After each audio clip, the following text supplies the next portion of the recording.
Natatakot daw silang magpa-verify kasi daw listed, sabi sa consulate, yung mga kumpanya kung saan sila bumili ng visa. Ano ba yung mga company na yon?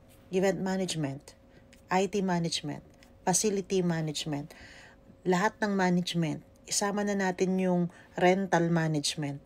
Ano pa ba?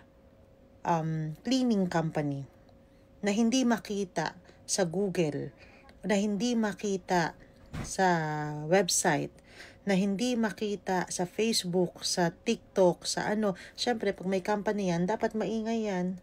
'Di ba? Pagdating daw nila doon sa consulate, papasukin sila doon sa kwarto, tatanungin daw sila, yung iba daw umiiyak na.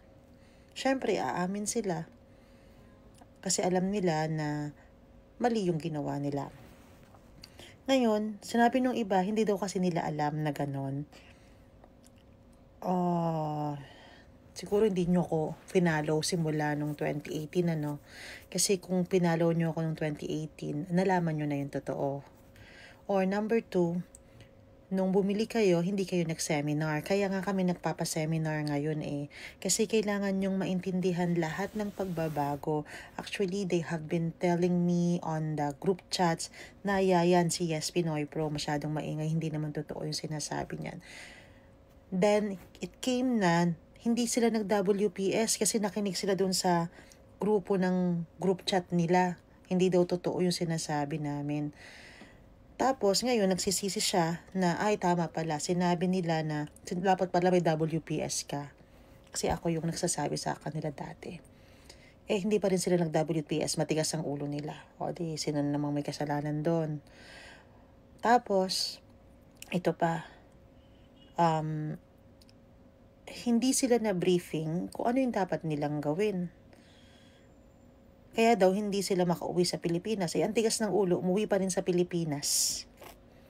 Tapos pagdating sa Pilipinas, nagdadrama sila na gusto nilang makabalik. O, diba? Sakit sa ulo.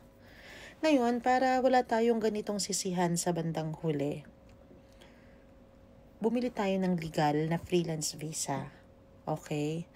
Pagkatapos, alamin ninyo yung mga pros and cons. Dun sa seminar na binibigay namin, may bayad yan.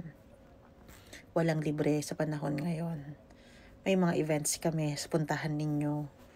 And then, I am willing to come to your events as well if you want me to speak on your behalf. We don't add in the costs. Talagang kung ano yung government cost, yun lang talaga ang binabayad natin sa legal na freelance visa. So, kung maaari sana, attend the event para hindi na kayo ma-scam. 'Di ba?